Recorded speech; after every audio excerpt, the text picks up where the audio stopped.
So, I've been struggling with wanting validation from the people I love the most. And it's been really hard.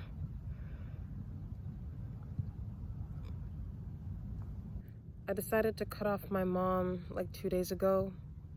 I realized she's just not good for me, or really like any of my siblings. She's like super, super religious and in a very toxic way, like most Jehovah's Witness parents are. And it has been hard for me. Like, she's the one who shoved this shit into my head so harshly and has used scriptures in a toxic way to just get me to obey and accept things, which has been harmful. And I made the mistake of opening up to her about how I was in therapy and realizing that a lot of my anxiety that I've struggled with throughout my life stems from being a Jehovah's Witness. And she, thinking that she was helping, she called the elders on me. Before that, I actually had told her that I was thinking about dissociating. I sent a long paragraph of, that I'd done research and I wasn't comfortable with an organization that prioritizes its reputation over truth, and that I had done a lot of research. And I even used a scripture to back up why I was leaving.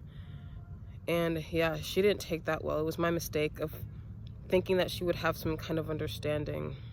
She said that she hears me about the therapy part, but that phone call was just her spewing like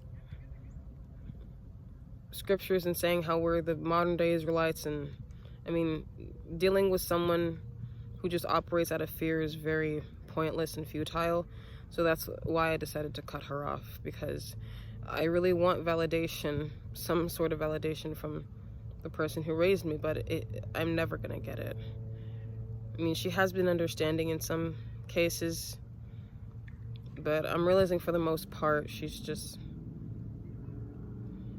I'm really happy to be finally putting myself out here in some way. I'm not used to recording myself. I don't like my voice or my face. But yeah, I'm an ex-Jehovah's Witness now. I have faded away. I didn't disassociate, even though I kind of want to, after especially finding out about how Charles Taze Russell believed in pyramidology. And I want to tell someone about that, whether it's an elder or another witness or a family member that is a believer, but it's not going to go well. It's probably going to be met with, oh, don't believe everything you see on the internet. And if that's the line of thinking, then you shouldn't believe everything in jw.org. So, yeah, I've been alone for a while now. I was inactive for the past 3 years. I was physically out, mentally in, because I needed to work.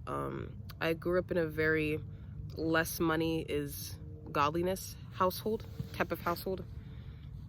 So yeah, that fucked us all over.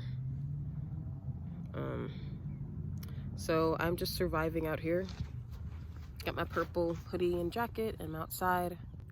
I wish I had some kind of IRL community of ex-Jehovah's Witnesses to turn to, because we all understand each other and we're all curious and we all have such beautiful, wonderful, different viewpoints and feelings.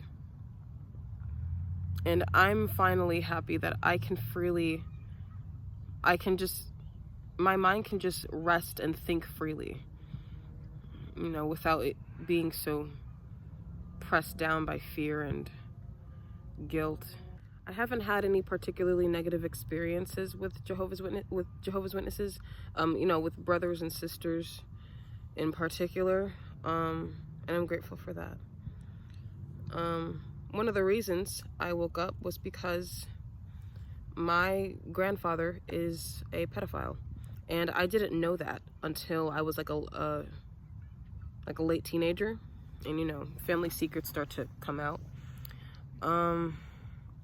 But yeah, it was growing up, it was something I never had to think about because he wasn't a part of my life at all.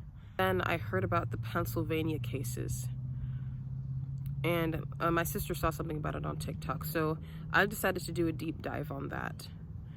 You know, on child sexual abuse, and you know, to realize it wasn't this perfect, imperfect organization,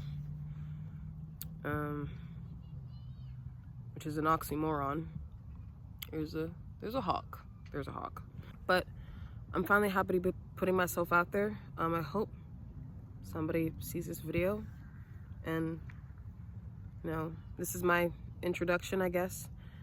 It's a strange mix of a feeling of being lost and free,